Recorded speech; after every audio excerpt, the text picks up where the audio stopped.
Bismillahirrahmanirrahim.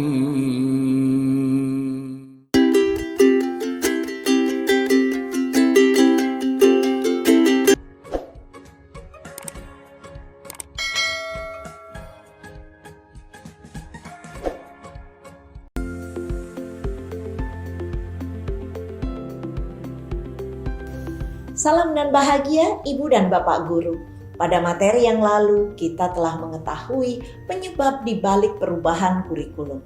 Lantas, bagaimana kurikulum ini bisa terhubung dengan pembelajaran di kelas? Konteks satuan pendidikan yang beragam membuat banyak hal tidak mudah diimplementasikan di kelas. Itulah sebabnya kurikulum yang ditetapkan secara nasional perlu diadaptasi di tingkat satuan pendidikan. Kali ini kita akan belajar bersama tentang mengapa kita perlu melakukan adaptasi terhadap kurikulum.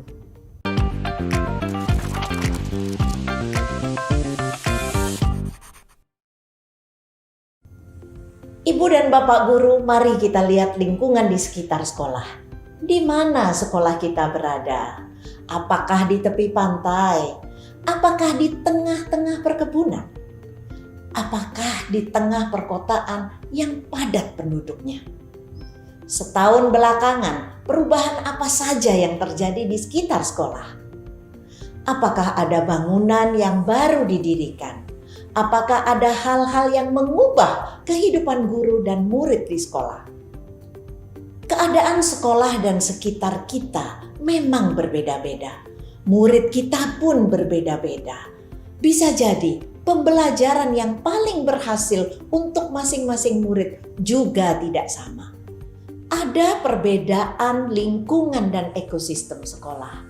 Perubahan juga terus terjadi di sekitar kita. Hal-hal itulah yang menjadi alasan mengapa kurikulum dari pemerintah pusat harus melalui proses adaptasi terlebih dahulu. Bentuk adaptasi kurikulum harus sesuai dengan kebutuhan murid-murid di sekolah.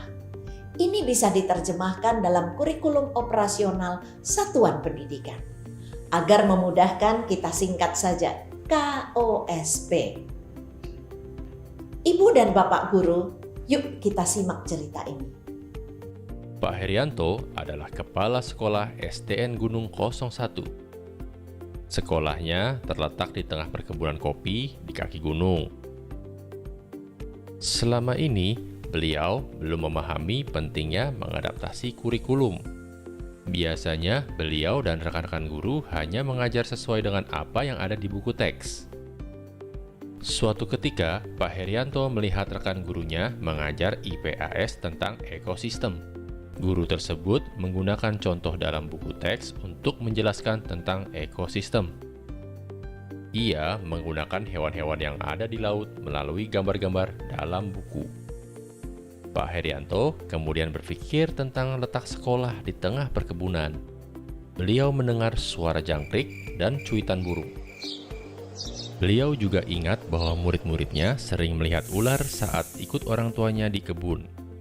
Beliau berpikir hewan-hewan tersebut bisa digunakan untuk menjelaskan tentang ekosistem dengan lebih baik. Mengapa? Karena hewan-hewan tersebut bisa ditemui oleh murid-muridnya. Lalu, beberapa hal lain terlintas dalam pikiran Pak Herianto. Bagaimana jika para guru mengajar IPAS dengan menggunakan contoh hewan yang ada di sekitar sekolah? Murid-murid pasti lebih tertarik. Karena mereka akan lebih mudah membayangkan apa yang sedang dipelajari. Tujuannya tentu saja untuk membantu murid mendapat pembelajaran yang lebih bermakna. Kemudian, Pak Herianto mencari materi yang pernah diberikan oleh salah seorang temannya. Materi tersebut membahas tentang bagaimana memanfaatkan lingkungan sekitar dalam proses pembelajaran. Beliau menyadari bahwa cara mengajar yang hanya bertumpu pada buku teks sangat tidak cukup. Bisa jadi, hal tersebut membuat siswa kurang dapat menghubungkan apa yang dipelajari dengan kehidupan mereka. Beliau ingat tentang KTSP yang mengharuskan satuan pendidik untuk membuat kurikulum. Beliau berpikir, wah, jangan-jangan sudah saatnya kita mengembangkan kurikulum yang berbasis sekolah. Pak Herianto kemudian mendiskusikan hal ini dengan teman-teman guru di sekolah. Beliau menyampaikan tentang gagasan untuk membangun kurikulum berbasis sekolah. Salah satu gurunya kemudian nyeletuk, "Iya Pak, saya dengar-dengar sekarang sekolah itu harus membuat KOSP Pak." Setelah itu, seluruh pemangku kepentingan SDN Gunung 01 mulai membicarakan pengembangan KOSP. Bersama-sama, mereka memahami secara utuh kerangka dasar kurikulum yang sudah ditetapkan. Ada tujuan pendidikan nasional, profil pelajar Pancasila, struktur kurikulum, prinsip pembelajaran dan asesmen, dan capaian pembelajaran. Mereka juga mulai menganalisa kebutuhan murid-murid dan kondisi sekolah. Pak Herianto juga mengintegrasikan visi sekolah ke dalam KOSP. Visi sekolahnya adalah melahirkan murid-murid yang cerdas, berakhlak, bertanggung jawab, dan peduli akan lingkungan.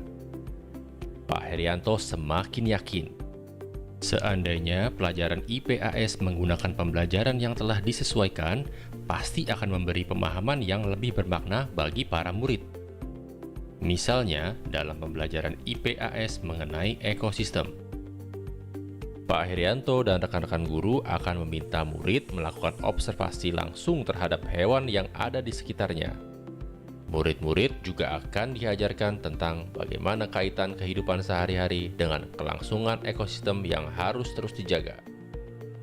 Nah, Ibu dan Bapak guru hebat, apa yang dilakukan Pak Herianto dan rekan-rekan gurunya di sekolah adalah melakukan adaptasi kurikulum.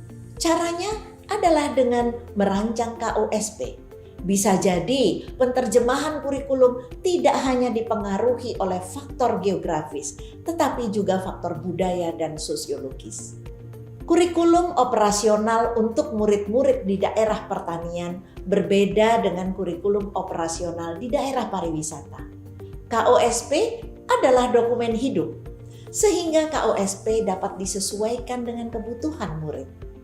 Tentunya setelah proses refleksi sudah dilakukan oleh seluruh pemangku kepentingan. Ibu dan Bapak guru, ternyata dokumen kurikulum sangat dekat dengan kehidupan kita sehari-hari.